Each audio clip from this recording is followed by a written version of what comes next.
lost. Hartford again was the best team in the league, beat them 35-21. Roger Grimes caught 5 passes for 118 yards, got 1 touchdown, and Frank Antonini rushed for 2 touchdowns, 92 yards. Benji Dial was 22 for 46. So again, so in this case, it was a big passing game, but he had 2 interceptions and of course the 3 touchdowns. So. This left, again, the Firebirds at 5-1. Next game would be their final game of the season. And that game on November 23rd was at Harrisburg. So the Harrisburg Capitals, that game was the victory for the Firebirds. They won 27-13, which assured them of a winning season for the first season, of their existence, 6-5-1. Which was a lot better than the Pittsburgh Steelers, a lot better than the Philadelphia Eagles. So arguably you could say that the Firebirds were had the best record in Pennsylvania that year. 2 players were named to the All-Star team, 2 from the Firebirds, Sherman Ross, a cornerback, and of course Mark Cosmos, the linebacker whom I mentioned earlier. Now, throughout this time, the Firebirds are trying to promote themselves. They were really trying to get at least 5,000 fans into the stadium per game. It was not easy to do, particularly towards the end of the season. But you would see little clips like this in the Mercury. Why wouldn't a Firebird season ticket have been much better, Santa? Hugging, kisses, and all that stuff. Give your best beau a Firebird season ticket for Christmas and he'll hug and kiss you and stuff like that. Even if you're married 86 years, he'll still give you a kiss. Maybe. Okay. And then here, Mother Goose and Father Time know their names from a rhyme. Go Firebirds. This was that far one on the far side. Saturday, Pottstown Firebirds play Virginia. Here are the Giants face Firebirds. So a lot of these clips, ads in the Mercury to try to promote both season ticket sales and attendance at the games. But one anachronism I found is here the phone numbers at their office was 326-5500, and here their phone number is 326-5440. And in 1968, you did not have multiple landlines in offices, so I found that I couldn't understand why you had 2 different phone numbers for calling into the Firebirds. Be that as it may, here you have the Fire Bells, so the naming of Miss Firebell, 1968. I will read this because you will know some of the names.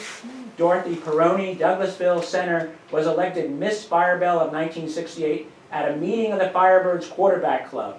Miss Peroni and 4 runners-up were selected from among 41 of the Firebells. So 41 Firebells, that's a huge number. Their selection was based on posture, poise, and personality. You wouldn't be able to get away with that today. Miss Firebell will receive a trophy at a Firebirds game November 9th, the day of her 16th birthday. So much for being between the ages of 18 and 22. Runner-up, left to right, are Susan Davis, Debbie Gavin, Kathy Lamb, and Christy Miller. Any names familiar? Anybody know those people?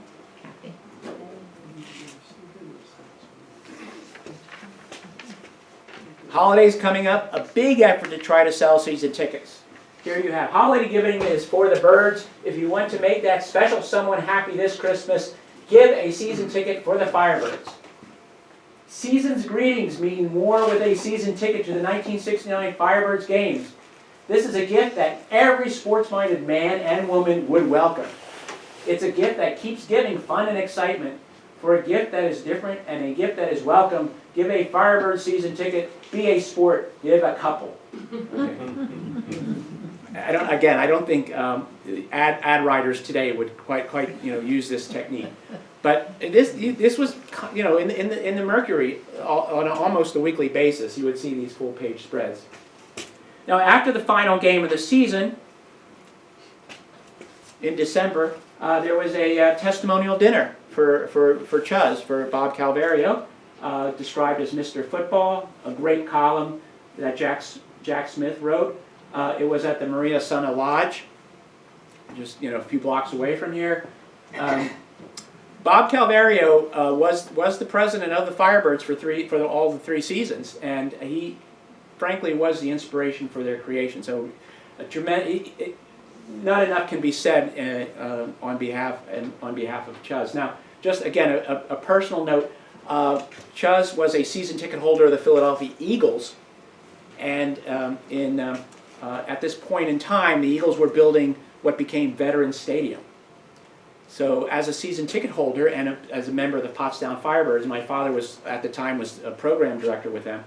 The season ticket holders who were part of the Firebirds went down to Philadelphia when the vet was under construction and walked around the stadium to see where the best sight lines were for football. Now, unfortunately, Veterans Stadium, if anybody remembers that place, you tried to put a baseball field and a football field in the same stadium, which meant that for neither sport it was ideal.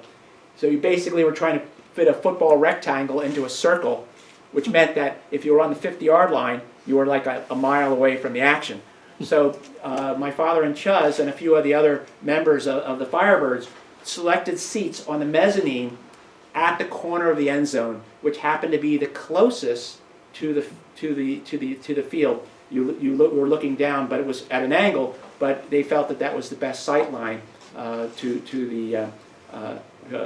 the vet. And as it turned out, they held those season tickets for decades after that. Finally, 1968, year of the Firebirds. Here we are again in a year that it was extraordinarily tumultuous for the United States. I'm not saying that Pottstown was immune from that, but the story of the year for Pottstown really had to be the Pottstown Firebirds. It was the #1 area sports story. I argue that the Firebirds actually helped Pottstown tremendously during this period because it actually brought the community together. Pottstown, up until 1968, had not been as integrated a community as it was after the Firebirds came. And we see a lot of esprit in town, a lot of social activism, really brought not only people together, brought the entire community together, brought businesses together with church groups and others. So it really had a profound, in my view, a profound impact on Pottstown. And here was a statement by Vince Lombardi, where he actually did speak of the Firebirds and made a comparison because of the fact that Pottstown was a publicly owned team, said that Pottstown was destined for success, just like the Green Bay Packers. Pottstown, lucky to have Firebirds, again, a headline from a Jack Smith column. So at this point in time, I covered the entire 1968 season. I leave it to you to make comments, bring up any personal stories, any questions about the Firebirds. For me, it's been a tremendous pleasure to bring this story to light. So first, can we have a round of applause? Thank you so much. This has been filmed, and Larry will be putting it on YouTube. We will be playing the NFL film later on after we break off of here.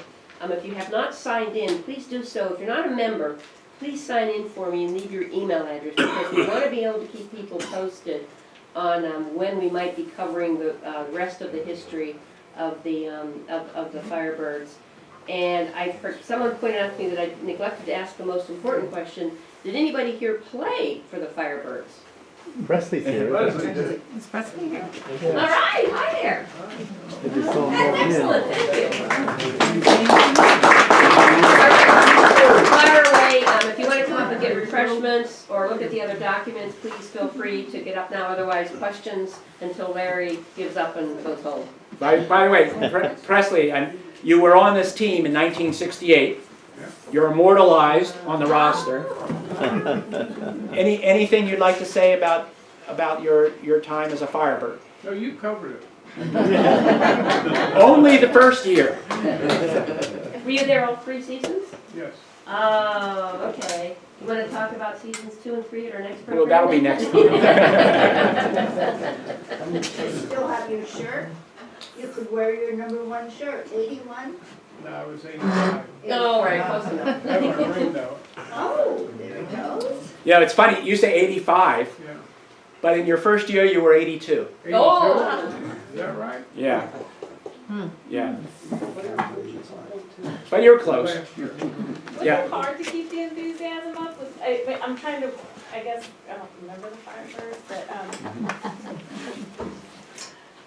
was it, I mean, they had to do all those ads, was it disappointing? Was there like a lack of enthusiasm or lack No, of attendance? or- I don't find any evidence of a lack of enthusiasm. Let's go back in time. 1968, there was no social media. There was no, where did people get their information, their news information in 1968, 50 years ago? It would have been- Newspaper, television, radio. Yeah, and television would have consisted of 3 networks, and it would have, and you would have gotten it from the radio. And by the way, WPAZ, which was the local radio station, Herb Scott's station, located here on High Street. I don't believe they broadcast the games live, but I believe they broadcast them, rebroadcast them on Sunday. I don't know if they did them live or not. If anybody can tell me. But the first year they did, the games were on the radio the following day, and you also had, of course, the newspaper. And the Pottstown Mercury was a really, it was a legitimate source of information for people in the community. People read the Mercury. People subscribed to the Mercury.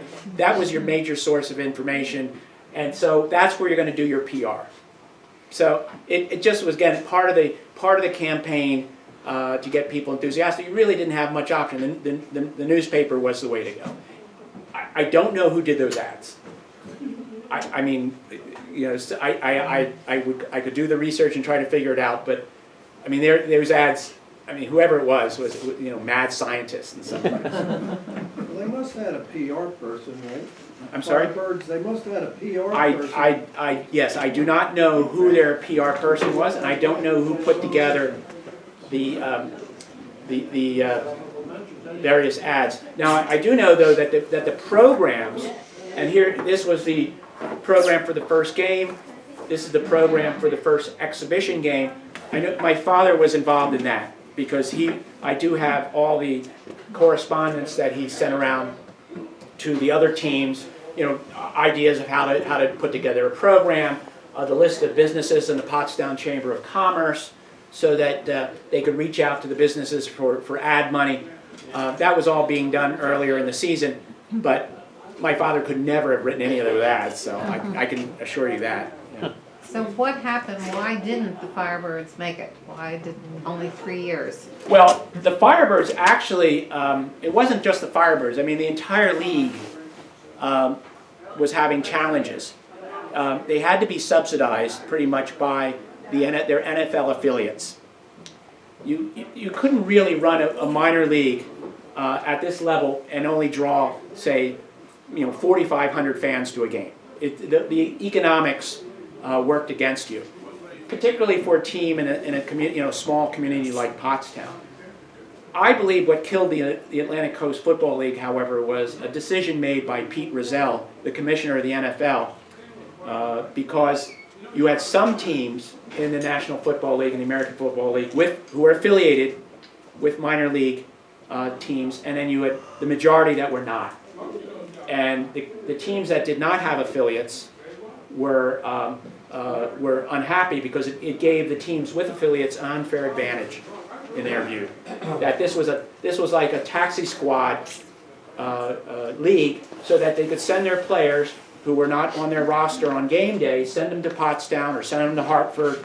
They could play, keep their skills up, get some good coaching, and then they'd be ready to come in when needed for the parent club. Unless every team had it, then other teams would complain about this. I look upon the Atlantic Coast Football League as the AAA affiliate. That is, in baseball, every major league team has minor league affiliates. They have AAA, they have AA, they have a whole, whole level, various levels. In football, it didn't catch on. The ACFL could have served as part of that, but once the decision was made to kind of break that tie with the major league teams, the league was a goner. The economics wouldn't work.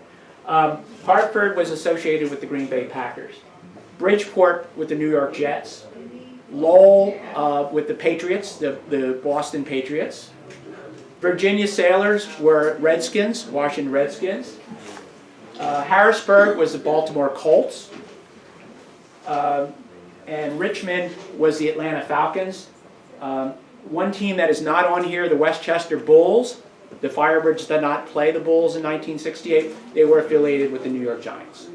So they were all the teams had a minor league affiliate, and that was really what kept them alive. Yeah. What were players' salaries at that time? Ha! I wish Presley were here. He could tell you what his salary was. Well, I don't know exactly what the salary was. We're talking in hundreds of dollars, maybe. Were they paid per game? Yeah, or per game. But what Dave DeFilippo did, which would be totally illegal today, totally illegal, He paid for hits, didn't he? is he paid for hits. Right. He put a bounty Oh, yeah. on hits. And if you watch the video of the and by the way, the Pottstown Pro Football Pottstown, PA, the NFL Films documentary, and then Pottstown Revisited documentary, when they interview Coach DeFilippo, he did specifically say that it was $5 a hit. Knocking out the quarterback must have been a lot more. Recovering fumbles, whatever it was. So the players had an incentive to play rough.